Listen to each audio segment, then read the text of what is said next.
Hello student, कशात? आज आपण फॅक्टर्स पाडूया मॅथमॅटिक फर्स्टमध्ये.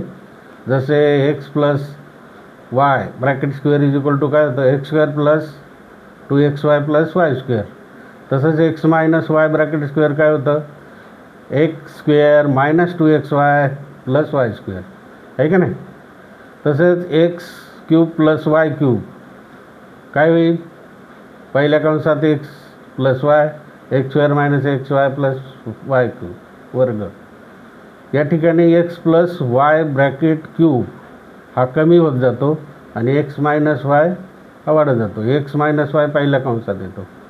हे सगळे फॅक्टर्स आहे. X square minus y square is equal to x plus y minus x minus y. अशा प्रकारे हे इक्वेशन आपल्याला माहिती पाहिजे.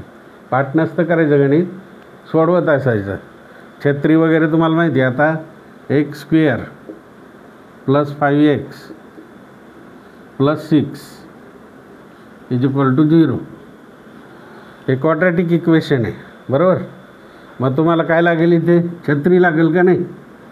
दोन संख्याचा गुणाकार किती झाला पाहिजे, 6, आणि त्यांची बेरीज किती झाली पाहिजे, 5. असं कोणतं आहे टेबलमध्ये, पाड्यामध्ये? बघा बरं, 3 दुणे 6, दोन्ही प्लस आहे म्हणून या दोघांना प्लस, म्हणजे एकचे फॅक्टर काय झालं आहे, x square plus 3x plus 2x, आहे की नाही, प्लस 6 इज इक्वल टू 0. आता कॉमन काढायचा, याच्यातला सामायिक हा एक्स येतो. काय येतो, एक्स येतो. आणि म्हणून इथे x into x x square, x इथं कॉमन आहे म्हणून प्लस 3च राहिला. इथं प्लस सामायिक 2 आला. इथं जो पहिला येईल 2, आणि जो पहिला कंस येईल तो डोळे झाकून x plus 3 is equal to 0. इथं 2 कॉमन, जो पहिला कंस येईल तोच इथं, कारण 2x आणि 2 3 जार 6, जसंच्या तसं होतं ना, बरोबर की नाही? मग आता 2 कंस कोणते आले, इथे पण सामायिक एक्स प्लस 3 आला आणि दुसरा काय आला, x plus 2 is equal to 0. आता इथं फक्त फॅक्टर्स सांगितले. काय सांगितले, फॅक्टर्स. मग 2 फॅक्टर्स काय आले, एक्स प्लस 3 आणि दुसरा काय आला, एक्स प्लस 2. बरोबर, समजलं, कळलं? आता फाइंड आउट द व्हॅल्यू दुसरं घेऊया. ओके, हे पुसून टाकू. समजलं आहे प्रत्येकाला? समजलं. पाठ पाहिजे. हां,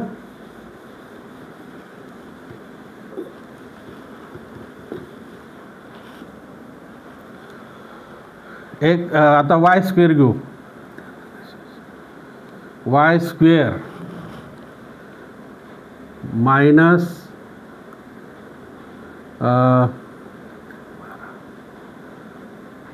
7y प्लस 12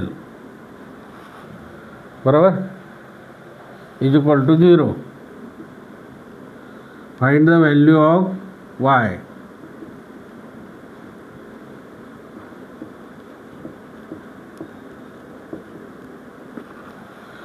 तर वायची व्हॅल्यू 2 येतील ना. परत आपल्याला छत्री काढावं लागेल. गुणाकार काय झाला पाहिजे, प्लस 12, आणि यांची दोघांची बेरीज किती झाली पाहिजे, -7. बघा पाडा, 12 आले पाहिजे. 6 दुने 12 होईल का, नाही. नंतर 12 1 12, नाही.